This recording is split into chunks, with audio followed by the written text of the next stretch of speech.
A judicialização do IOF e aumento desse imposto gerou uma nova onda de insatisfações de parlamentares com o STF. Deputados e senadores defendem que o Supremo está invadindo prerrogativas do Legislativo, tratando de temas orçamentários e de votações no Congresso.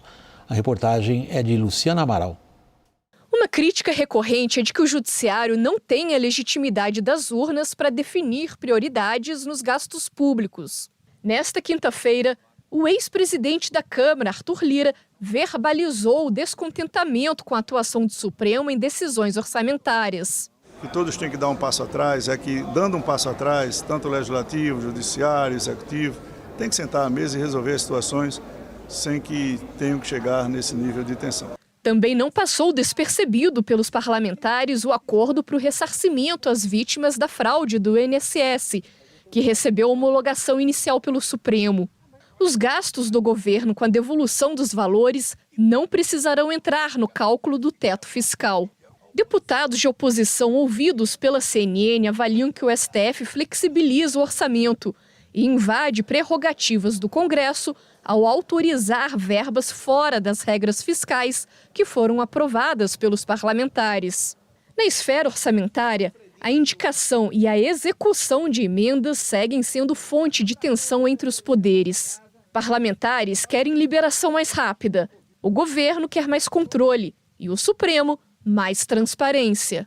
O ministro Flávio Dino, relator de ação que pede o fim da obrigatoriedade desses gastos, chegou a dizer que coleciona desafetos pelas decisões contrárias aos pagamentos. No momento em que as emendas impositivas nasceram, nós tivemos essas dificuldades de governabilidade com vários presidentes da República diferentes, de diferentes partidos. Isso mostra que há uma necessidade de revisão do modelo. Tentando solucionar a questão do aumento do IOF, o ministro Alexandre de Moraes se reuniu com o presidente da Câmara, Hugo Motta, nesta quinta. O magistrado sinalizou que vai convidar os presidentes do Legislativo para debater alternativas. Decano da Corte, Gilmar Mendes reconheceu que o atual cenário político é só um sintoma da crise institucional. Talvez essa crise seja uma crise de coordenação e uma crise de diálogo que é mais profunda do que a crise do IOF. Em outra frente, políticos se articulam para acabar com o que consideram a judicialização exagerada de matérias do Congresso. O presidente do Senado, Davi Alcolumbre, quer limitar ações de partidos no Supremo contra decisões validadas em plenário.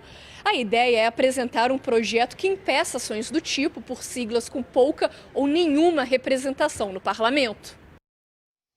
Pavete, o ministro Gilmar Mendes parece, de fato, ir ao cerne da questão, quando ele diz essa coisa toda em torno do IOF mascara algo mais profundo. De fato, se a gente volta à cena que a gente exibiu na reportagem da Luciana Amaral, um pouquinho anterior, na linha do tempo acho que foi o contrário. Foi o contrário, né? Flávio Dino falou primeiro, né? E foi. Depois Flávio Dino falou primeiro, então tá certo. Na linha do tempo, Flávio Dino falou antes do Gilmar. O Flávio Dino sugere que é o Supremo que vai reformar o sistema de governo brasileiro. Para o bem ou para o mal, esse sistema de governo está aí. Agora vem o ministro Supremo e diz o seguinte, esse sistema de governo precisa ser reformado. O Supremo vai fazer isso? Muito difícil nós acreditarmos que, caso o Supremo avance mais em cima da questão, especialmente da verba discricionária do orçamento da União, que é isso que está em jogo, até agora, do orçamento parlamentar foi executado menos de 20%, e já estamos quase em julho. E é óbvio que isso incomoda os parlamentares. E é claro que essa decisão do ministro Flávio Dino, no sentido de tentar dar mais transparência à execução, incomoda também os parlamentares, porque eles dizem que isso atrasa essa execução e, segundo eles, a prova está aí. Bom, nesse caldo todo, caso o Supremo avance mais ainda, como, enfim, possa se inferir das palavras do ministro, é óbvio que o Congresso vai exercer o seu poder de backlash, isso é, vai voltar a mirar no Supremo com talvez algumas medidas que atrapalhem daí o exercício do próprio tribunal. Essa questão da relação entre o Supremo e os outros poderes, mas especialmente agora aqui o Legislativo, não é novidade. Já tivemos isso algumas vezes desde 1988. Só para relembrar, acho que todos vão aqui lembrar da questão do ACM, do antigo ministro presidente do Senado e presidente do Congresso, que chegou a criar uma CPI do Judiciário por causa justamente da tensão que havia entre o Senado, o Parlamento, o Congresso e o Judiciário. Isso aconteceu também na presidência de Renan Calheiros, isso aconteceu, enfim, em outras presidências também. O fato é que, até hoje, não houve uma medida efetiva do Congresso contra o Supremo. Já teve bastante promessa de fazer. E o Supremo diz o seguinte: olha, se fizerem qualquer coisa contra mim no plano da Constituição, isso é me impedirem de julgar, colocar limitações, etc., eu já, de antemão, digo que é inconstitucional, porque essas medidas que atingem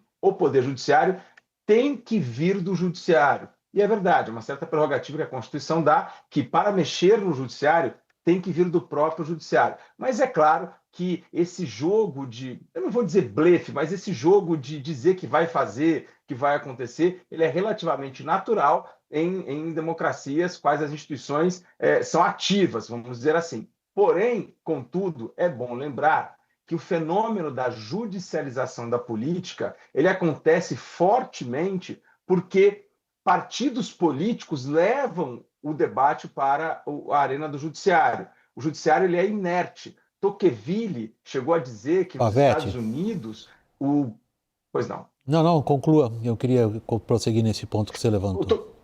Tocqueville chegou a dizer que nos Estados Unidos o poder judiciário era o principal poder político, mas ele só age quando provocado, né? Então, essa provocação aí ao Supremo Tribunal Federal, que em primeiro lugar veio de um partido político, veio do PSOL, levou hoje, por exemplo, então, esse é o ponto. Ao presidente do Senado. Esse é o ponto. Sim. No caso, quando os ministros, por exemplo, pega o Gilmar Mendes fala do próprio sistema de governo em forma muito mais ampla ainda. É um assunto antigo ao qual ele se sente ligado, já lançou isso publicamente com o ex-presidente Michel Temer, a ideia do semipresidencialismo, tem coisa transmitando lá, mas parece que nunca anda. O que a gente vê é o Supremo disposto a reformar como o sistema de governo funciona, Daniel Rittner. Então, William, hoje foi um dia em que a gente começou a ver de uma forma mais clara e mais forte os bombeiros entrando em ação,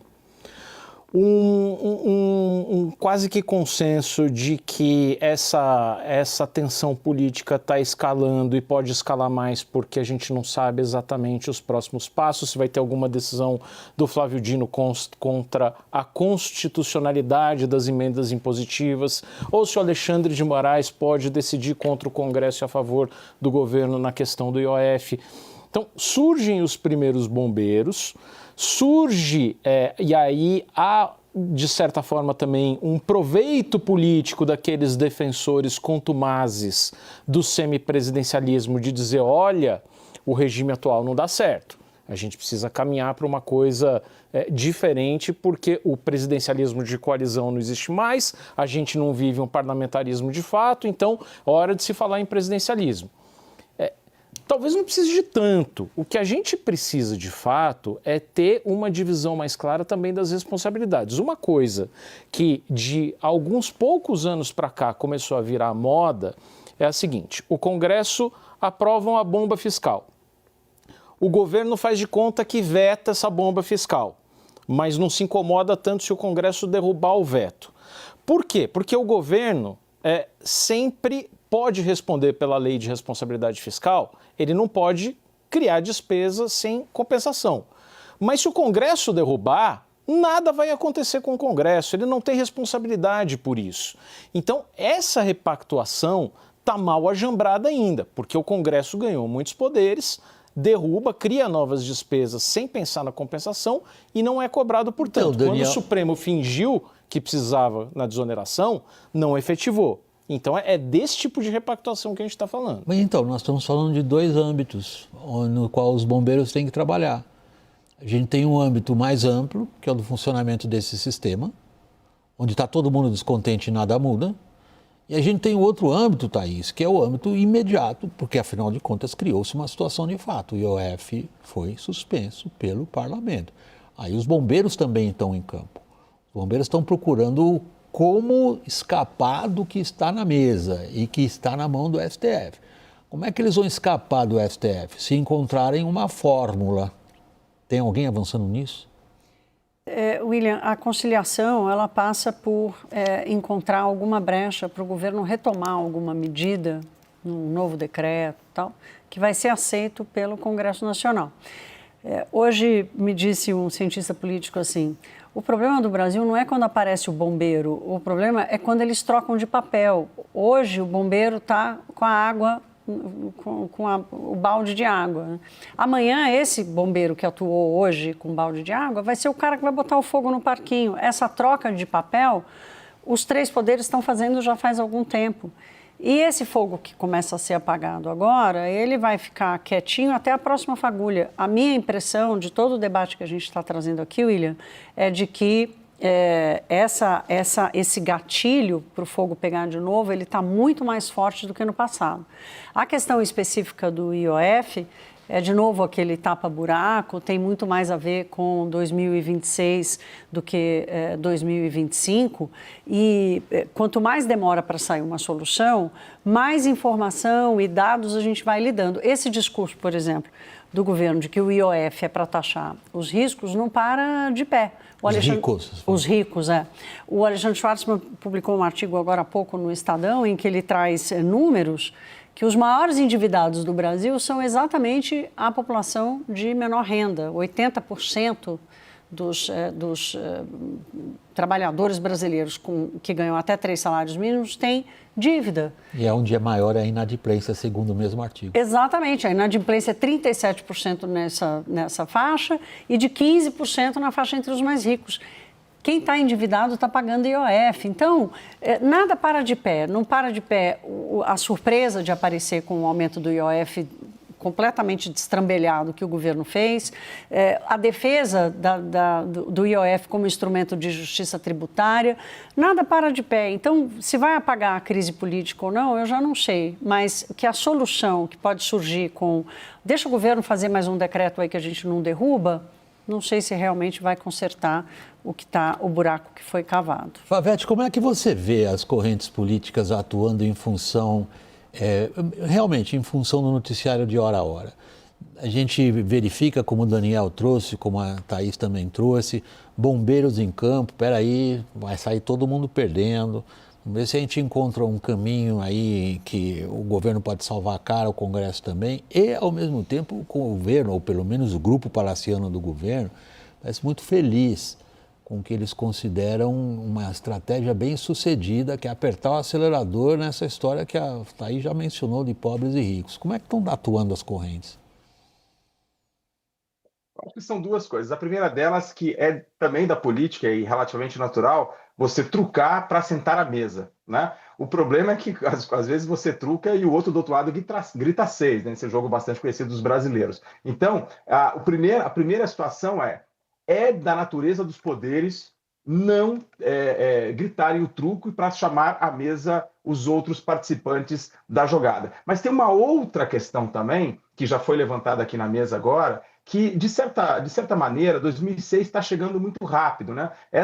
A velocidade que as coisas aconteceram, desde que o presidente Hugo Motta resolveu chamar a votação, a velocidade que as coisas aconteceram, tem uma explicação que é 2026 chegando um pouco rápido. E o governo Lula está aproveitando, de certa forma, essa trucada do Congresso para retrucar e fazer isso que nós estamos vendo nas últimas 48 horas, que é uma avalanche de situações em redes sociais dizendo que é o nós contra eles e está sendo eficaz no plano da comunicação, entre aspas, do governo, porque os próprios partidos de oposição já disseram que isso é inadmissível. Ora, se os partidos de oposição estão dizendo que isso é inadmissível, o próprio Hugo Motta já disse isso, até pessoas independentes, é porque está pegando, entre aspas. Então, essa situação, apesar do Daniel estar dizendo, e eu concordo mesmo, já tem bombeiros tentando entrar, essa situação não parece que, pelo menos, há